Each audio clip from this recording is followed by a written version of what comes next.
Assalamualaikum warahmatullahi wabarakatuh. Selamat datang di channel YouTube Kisah Sahabat, kisah Islami penuh inspirasi.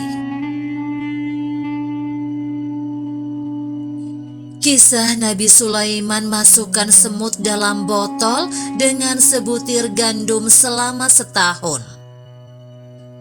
Nabi Sulaiman memberi semut sebiji gandum lalu memeliharanya dalam sebuah botol.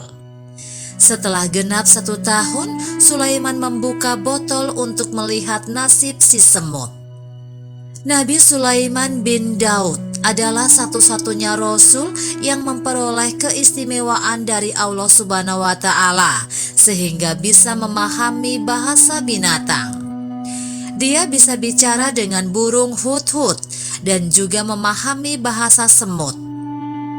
Dalam Al-Quran surat An-Naml ayat 18 hingga 26 adalah contoh dari sebagian ayat yang menceritakan akan keistimewaan Nabi yang sangat kaya raya ini. Allah berfirman, "Dan Sulaiman telah mewarisi Daud dan dia berkata, 'Hai manusia, kami telah diberi pengertian tentang suara burung dan kami diberi segala sesuatu. Sesungguhnya semua ini benar-benar suatu karunia yang nyata.' Dan dihimpunkan untuk Sulaiman tentaranya dari jin, manusia dan burung. Lalu mereka itu diatur dengan tertib dalam barisan, sehingga apabila mereka sampai di lembah semut, berkatalah seekor semut, 'Hai semut-semut, masuklah ke dalam sarang-sarangmu, agar kamu tidak diinjak oleh Sulaiman dan tentaranya,' sedangkan mereka tidak menyadari. Maka Nabi Sulaiman tersenyum dengan tertawa karena mendengar perkataan semut itu. Katanya, 'Ya Robi, limpahkan kepadaku karunia untuk mensyukuri nikmat-Mu yang telah Engkau anugerahkan kepadaku dan kepada kedua orang tuaku. Karuniakan padaku hingga boleh mengerjakan amal soleh yang Engkau ridhoi, dan masukkan aku dengan rahmat-Mu ke dalam golongan hamba-hamba-Mu yang soleh.'" Surat An-Naml ayat 16 hingga 19. Menurut sejumlah riwayat, pernah suatu hari Nabi Sulaiman alaihissalam bertanya kepada seekor semut, "Wahai semut, berapa banyak engkau perolehi rezeki dari Allah dalam waktu 1 tahun?" "Sebesar biji gandum," jawab semut. Kemudian Nabi Sulaiman memberi semut sebiji gandum lalu memeliharanya dalam sebuah botol. Setelah genap 1 tahun, Sulaiman membuka botol untuk melihat nasib si semut. Namun didapatinya si semut hanya memakan sebagian biji gandum itu. "Mengapa engkau hanya memakan sebagian dan tidak menghabiskannya?"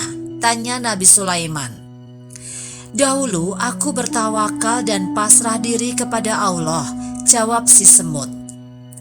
"Dengan tawakal kepadanya aku yakin bahwa Dia tidak akan melupakanku.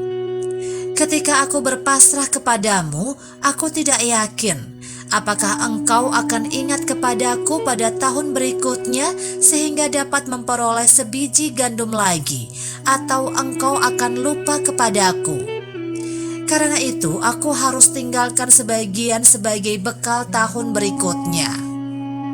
Nabi Sulaiman walaupun dia sangat kaya raya, namun kekayaannya adalah nisbi dan terbatas. Yang maha kaya secara mutlak hanyalah Allah Subhanahu wa Ta'ala semata-mata.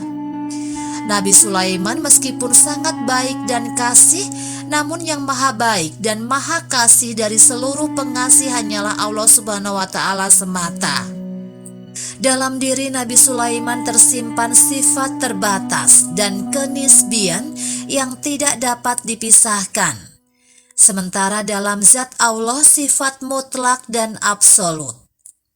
Bagaimanapun kayanya Nabi Sulaiman, dia tetap manusia biasa yang tidak boleh sepenuhnya dijadikan tempat bergantung. Bagaimana kasihnya Nabi Sulaiman? Dia adalah manusia biasa yang menyimpan kedaifannya tersendiri. Hal itu diketahui oleh semut Nabi Sulaiman. Karena itu dia masih tidak percaya kepada janji Nabi Sulaiman. Bukan karena khawatir Nabi Sulaiman akan ingkar janji, namun khawatir Nabi Sulaiman tidak mampu memenuhinya lantaran sifat manusiawinya. Tawakal atau berpasrah diri bulat-bulat hanyalah kepada Allah Subhanahu wa Ta'ala semata, bukan kepada manusia. Demikianlah kisah sahabat yang dapat kami sampaikan. Semoga bermanfaat dan dapat menginspirasi kita semua. Sampai jumpa di kisah selanjutnya. Terima kasih. Wassalamualaikum warahmatullahi wabarakatuh.